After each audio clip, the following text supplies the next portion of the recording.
Hey everyone, Sycra here, and I've been asked by a number of people if I could do a critique of my own work rather than a critique of other people's work. So this is a picture I did in 2003, so it's been 10 years now, and I guess I'll do a critique of this. Okay, so here we got this guy and he's looking off to the side and his body's facing forward, and I don't know. So what strikes me as the first, the biggest problem is this eye. It's just so big. When you do eyes, a good thing to consider, which is something I didn't at this time because I didn't know my fundamentals of anatomy, but what you want to consider is the eye socket.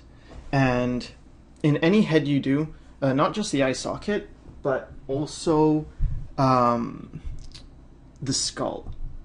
So it's going to be like a skull here, and it might be a good idea to study skulls before you tackle faces anyway. So like, let's say there's a skull here.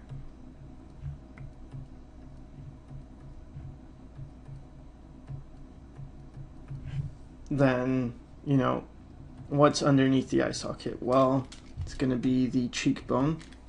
So you're going to have like a cheekbone here, and going to need some room for the jaw.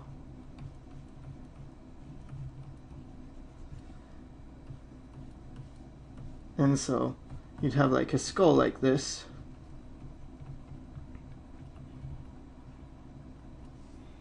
And all the features have to fit within this, and also the skin has to be on top of this because there's going to be muscle. Let me do it in a different color. There's going to be like muscle here, and this is all cartilage. But anyway, so you've got to accommodate any head you do with the skull that's underneath it. And clearly for this, it's not accommodating for that. Usually the eye socket or the eyebrow tends to hug the edge of the eye socket, so maybe the eye socket in this case would be something like that, which is crazy, because if you had then the temple would come around like that, and then you have a cheekbone here and it's just falling apart.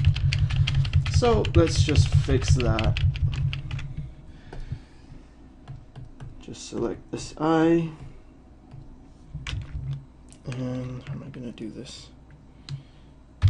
Just shrink it.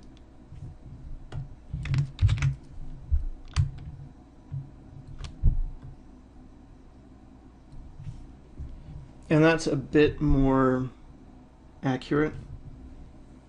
I'm lining up the top of the eye to this area here, where the nose kind of changes direction. That kind of like, sorry, the nose is coming, and then you have like that forehead bump and all that, the ridge of the eyebrows. That usually lines up with the top of the eye. So that's what I'm using as a guide. And let me just quickly fill this in. It's not going to be perfect, but anyway. So that's already looking a bit better because at least now the face has some sort of, how can I say it, plausible eye socket, where it like fits here, and that's okay. Now also with this highlight, there's like a, I don't know if you can see it, but there's like a slight highlight here. That indicates the cheekbone. So you can't really just place highlights anywhere. You have to really understand that, okay, well, there's going to be, first underneath the eye, there's going to be the lower eyelid. So that's going to take up some space, and then you're going to get the outer boundaries of the eye socket maybe. And eventually, and let me just merge this down.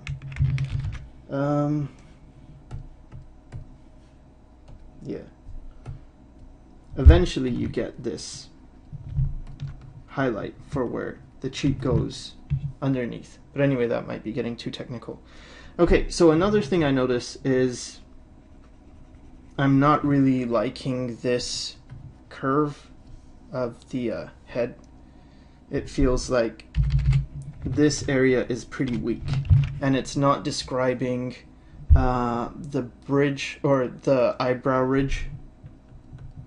So I'm going to strengthen that a bit to indicate that yes, there is some bone underneath here, and because he's a man, that makes more sense. If it was a woman, maybe this would be a bit more smooth. It still wouldn't look like this because this just looks odd. But yeah, and I've also got to get more of the sense of this, you know, there being a skull underneath that. So I would probably make room for that. And already I can see, like, once I put in a skull, this hair needs to be pushed out because the hair's on top of the skull, and especially with a guy like this with lots of hair, that means the hair's going to be pretty big, and there's going to be a lot of space from the skull to the back of the head. So let me just put that in.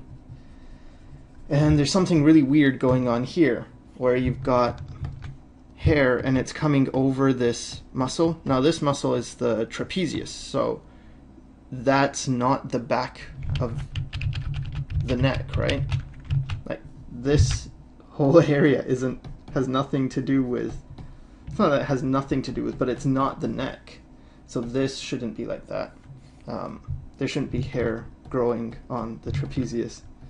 And this is like pretty embarrassing, like the mistakes that I was making. It's sad that it's like, oh, wow.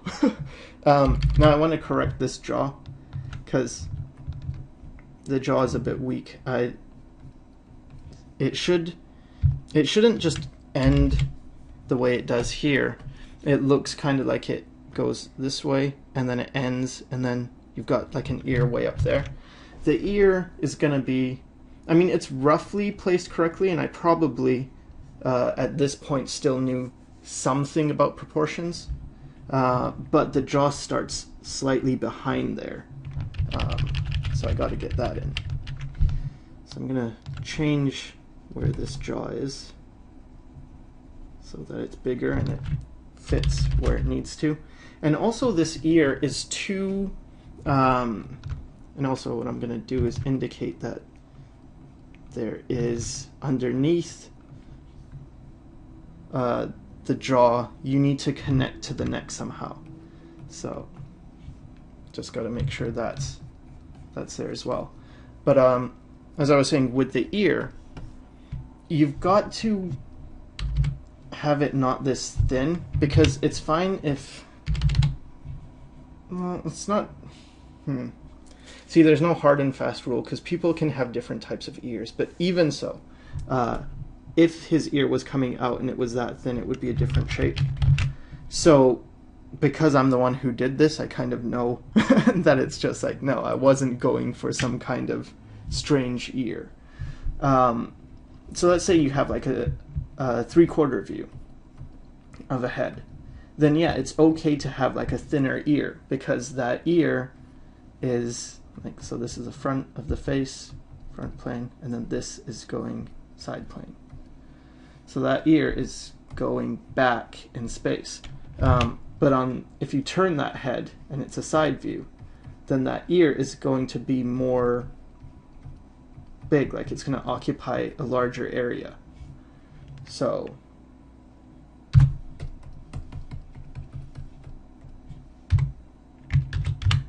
got to fix that ear, and probably the fastest way is to just block it all out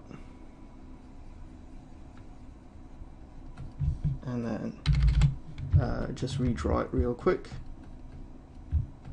I'm not going to take too much time on this, so just put in a really rough ear shape.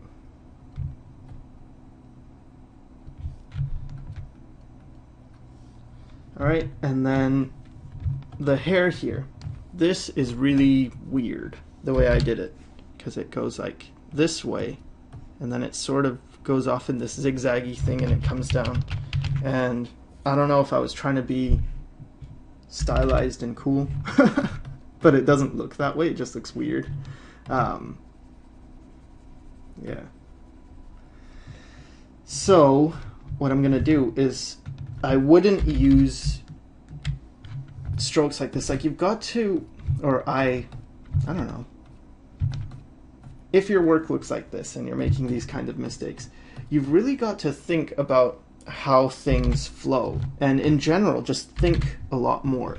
So like the hair, it's gonna come back this way, and then you'll have like the sideburns maybe coming down. That's fine.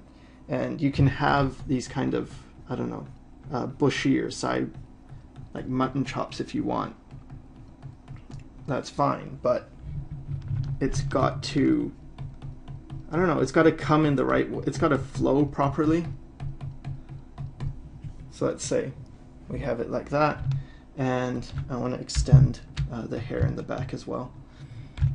And probably I'm just going to block out this hair and then add some highlights on top like that and have a bit more variation. So this area, right, if we think about a plane, not a plane like the one that flies in the sky, but like a plane as in a two-dimensional surface, then this is like facing this way, right? That's about right. And then that's kind of that way, and that's kind of that way. So if the light's coming, let's say the light was coming from here, it's gonna shine and it's gonna hit this a lot. So this one is gonna be lit up. Let's say this is a yellow light. So this is gonna get lit up the most. And then this area might get lit up still, you know, still getting a bit of light. It's not as much, but it's still getting some light. But then this is facing away from the light, so it's really not getting much light at all. So you see how it goes like light, medium, dark? So you got to think of the same thing with the hair, where this part of the hair, all in here, that's facing down. So the light's not going to hit it. So that's going to naturally get much darker. And that's why you can't just think of hair like a thing, like just think of, well, this is hair. I see that a lot, especially with, you know, like anime stuff, like, well, this is all the hair. And so they just paint in like it all the same. But it's like, yeah, but it's not flat. Like, it's not a piece of paper that you just stuck on the face, right? You've got to have a sense of some parts are going to be in shadow. Some parts are not, the light's not going to hit it. And if you do different styles, like if you do a more anime-ish style, and this image itself looks sort of like I was still in my anime phase. I don't know if it's a phase, I'm still partial to anime, but anyway.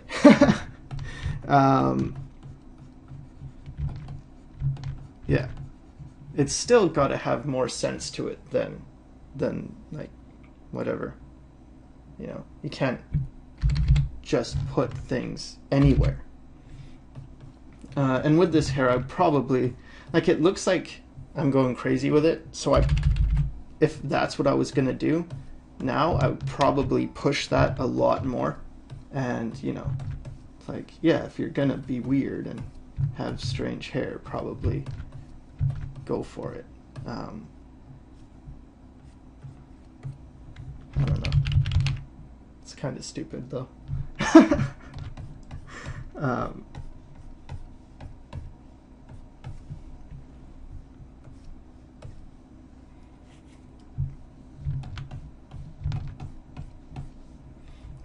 Okay, so next thing is this neck area. And I'm just going to blur this line between where the jaw connects, because it's not that dark usually.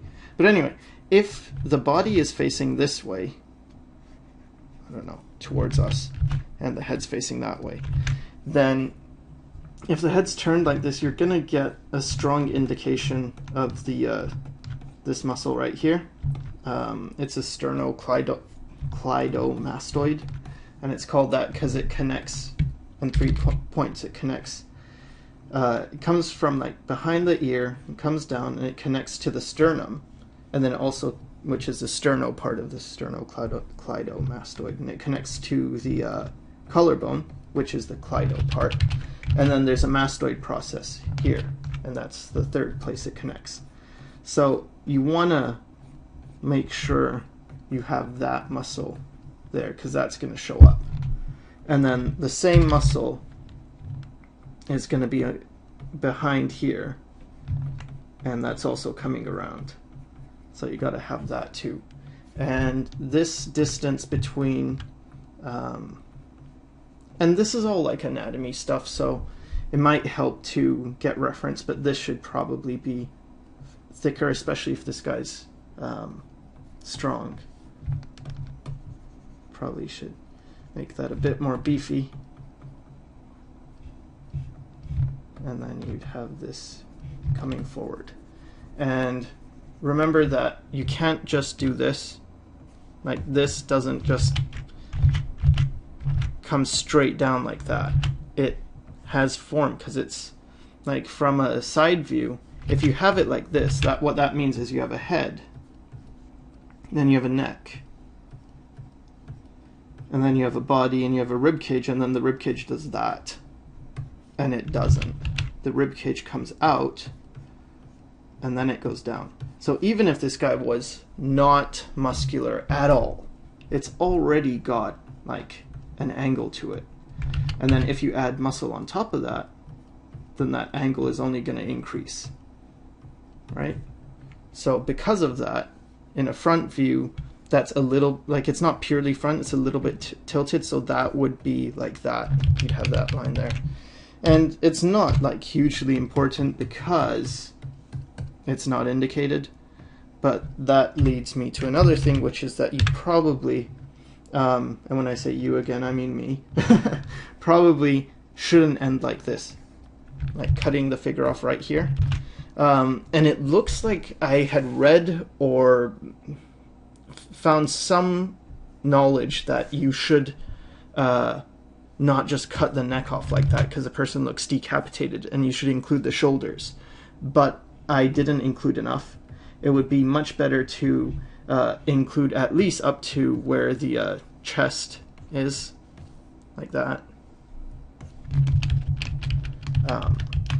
So yeah, have to include all of that, like the armpit area, I mean. And then that's a better place to cut things off.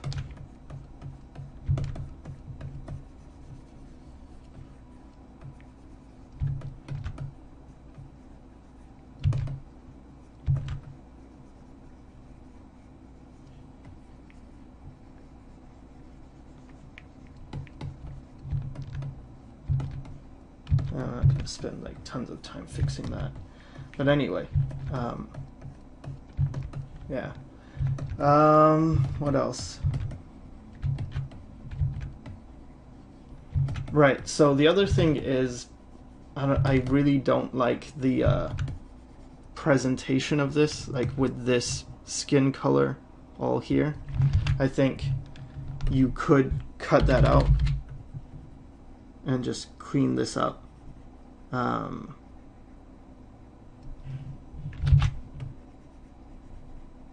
Well, I shouldn't care too much about this, but anyway, yeah, I would get rid of that just for presentation's sake. And if you, it almost is like you started on, or I started on a white background. It's getting so confusing. And I'd probably, I probably would have started on some other type of background. But see, this way, even just erasing with white, what I can do is sort of sculpt the forms out. See, like with this hair, that's kind of what I did. to make it pointy, I didn't draw in those points. I just went like that, like put in a shape, and then use the background to make it all sharp and spiky. So you can do that too. You know, use the background to draw.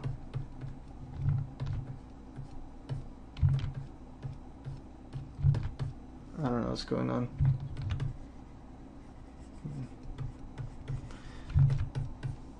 All right. And yeah, this can be all fuzzy where the hair meets the skin. And then lastly, I guess you just got to have more in terms of lighting. Like there's no clear lighting here. Maybe the light's coming from the front, and then you got to hit all the front planes.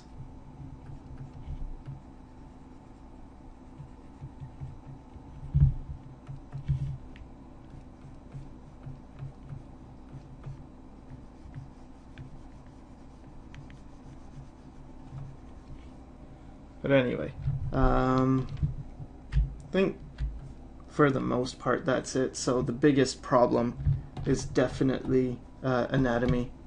You want to deal with that right away. And yeah, I hope this helped you guys. It's not going to help me. But anyway, I hope it helped, and thanks for watching.